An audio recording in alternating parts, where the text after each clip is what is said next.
Bienvenue dans le podcast Le Monde comme il vient. Je m'appelle Louis et mon but est de vous aider à voir le monde et l'humain autrement, comme une matière à comprendre, à travailler et à améliorer ensemble. Sur une vaste plaine se tenait une forêt. Les arbres y vivaient depuis des générations, hauts et solides. Leurs racines plongeaient profondément dans la terre et, comme tout arbre, c'est de là qu'ils tiraient leur force. Chaque matin, ils se saluaient au bruit du vent, conscients d'être liés les uns aux autres par ce sol qu'ils partageaient. Mais un jour, un jeune arbre leva la tête plus haut que les autres. Il regarda le ciel et dit : « Pourquoi rester attaché à cette terre ? Tout change. Le vent, la pluie, les saisons. Nous aussi, nous devrions nous libérer. » Certains l'écoutèrent.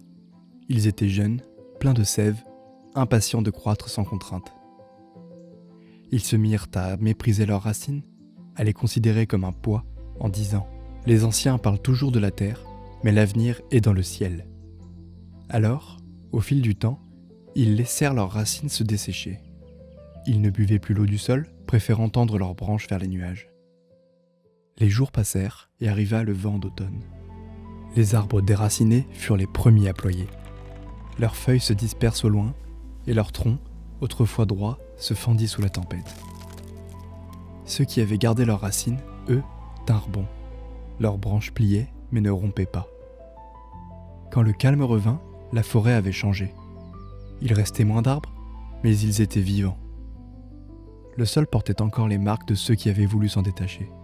Et les survivants, sans orgueil ni triomphe, comprirent qu'ils avaient eu raison de garder leurs racines. Il y a dans cette histoire quelque chose de simple, mais qu'on oublie souvent. Grandir ne veut pas dire s'arracher à ce qui nous fonde. Changer ne veut pas dire renier. Les racines ne retiennent pas, elles nourrissent. Elles permettent à la croissance d'avoir un sens, à la liberté d'avoir une base. Conserver, ce n'est pas avoir peur du nouveau, c'est avoir conscience de ce qui permet à la nouveauté d'exister. C'est ce lien entre la terre et le ciel, entre la tradition et le progrès, entre la stabilité et le mouvement. Ceux qui refusent les racines croient chercher la liberté, mais ils oublient qu'on ne pousse qu'à partir de quelque chose.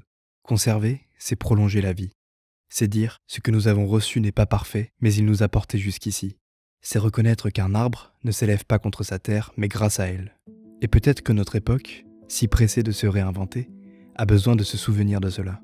Qu'un monde sans racines peut sembler libre, mais il finit toujours par tomber au premier vent venu.